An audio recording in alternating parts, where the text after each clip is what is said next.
So we had a lot of hype in the weekend, especially at the close of Friday, with Biden administration kind of pulling out of the table, and then during the weekend, while he was still at the G7 summit, he cut his travel short. But the feedback from yesterday's conversation was slightly more positive. So we'll hear more today.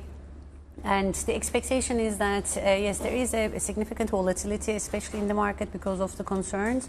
But overall, I think the market is also expecting a resolution.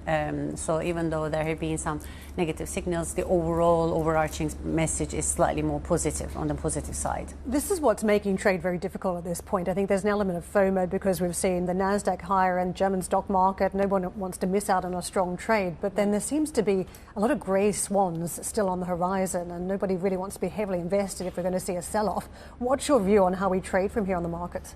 That's very true, and especially in addition to what you mentioned, is this positioning in the market is significantly bearish if you look into it. Therefore, in a way, it gives you the kind of a comfort that when a market is positioned such short in a bearish way, you would expect a little bit more positive on the upside rather than a further drawdown. Short squeeze of sorts. In a way, that's true. So yes, there is this fear of missing out. That's one thing. But at the same time, the resolution that will come from U.S. debt ceiling conversation, and then the focus will shift into Fed. Market has already been pricing a little bit more pause and or a kind of a visibility on the rate peak.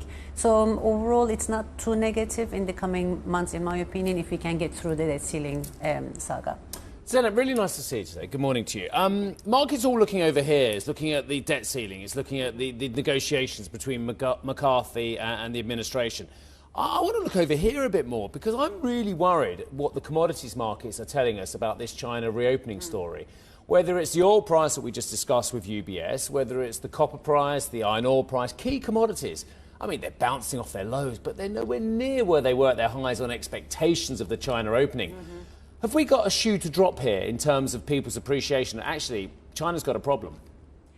I think it's a bit of a too bold of a statement that China's got a problem, but it's more around, if you look into what is going on since the opening, it has been a significant consumer spending demand coming from a domestic growth, but not major investment growth in China that you would normally expect to see. That will then reflect on commodity prices. So what we really need to see is a more investment growth that will come from China and its territory. But if you look into the broader Asia, latest information that come from the exporters of South Korea is significantly negative, and the eyes are all on India now to see what will be the export numbers that will come from there. So it's not just China, but also the surroundings of the Southeast Asia.